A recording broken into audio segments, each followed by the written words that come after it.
Hey guys, if you remember a little bit ago, I told you I would update you guys with as much information as I could as soon as it came out about the UFO UAP investigation, what's happening with Congress.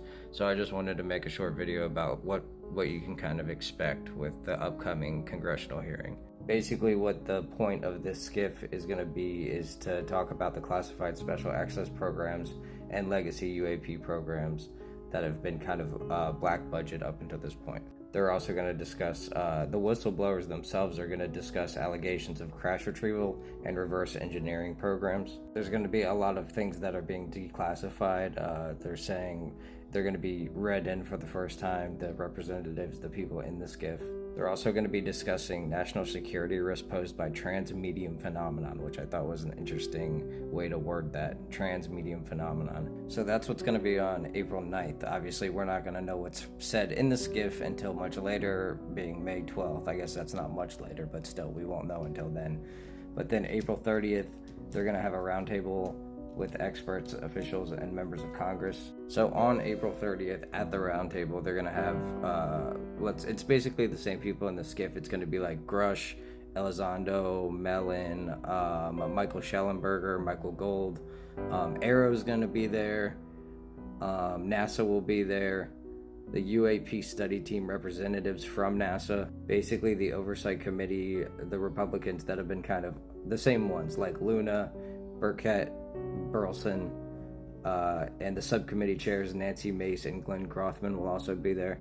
And basically what they're going to be talking on April 30th at the roundtable, it's going to be things along the lines of like the best practices for UAP sighting reports, like when you see it, what exactly to say about it. I don't know if you guys remember, but a while back they gave police like a handbook on how to identify a UFO.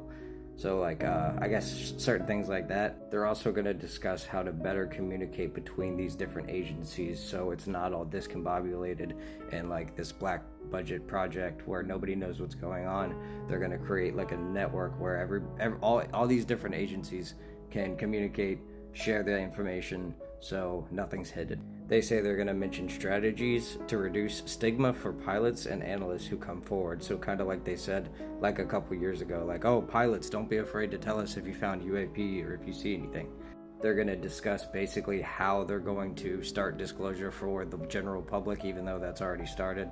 They're basically going to be discussing new ways to be able to track these trans-medium craft that are going through water, sea, air.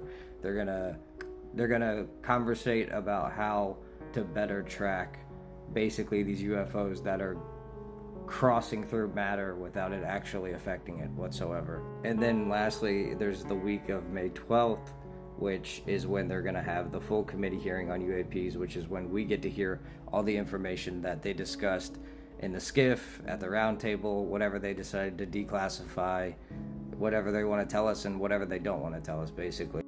Basically, the people who are going to be there are the same ones that I've been naming kind of over and over again. The only difference would be like Ryan Graves. He's going to give his testimony. He was the pilot. Him and David Fravor were the pilots, like in the gimbal and the Tic Tac videos. They're going to discuss Department of Defense classification policies and oversight gaps in Arrow.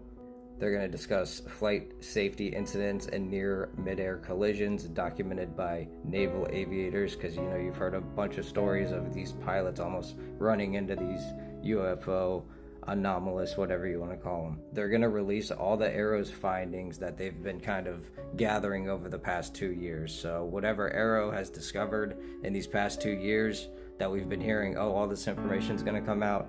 Apparently, this is when they're going to tell us what they've found so far, I should say. They're going to basically talk about how they're going to make it easier for government officials and people in general to get their stories out, their information out, make it easier for people to feel safe about talking about this topic in general. We're also going to talk about whistleblower protection programs, just to make sure, again, to kind of reconfirm that these people will be safe if they come out about their incidents, whether they're in the Navy, whether they're just a civilian. But lastly, they said that everything that they're going to say in the skiff is basically going to be revealed on May 12th. And I know the common trope for the UFO thing in general was like, oh, next week, it's happening next week, it's happening next week. And it's always, pushing it down the road a little bit. But this is a congressional meeting that I've been waiting for, because that's where, people have said this one is going to be huge. And I know they said that before. I personally do think the other ones were huge and very impactful, and we know a million times more things about this phenomenon than we did like 5 years ago. But yeah, I just wanted to let you guys know I'm probably gonna live stream the May 12th, the hearing. I'll probably be live streaming it on here. So yeah, tune into that if you want. I just wanted to kind of update you guys. I told you I'd let you know whenever I got more information about the next skiffs / congressional hearings on the UAP. But anyway, you guys have a great night, and thanks for watching.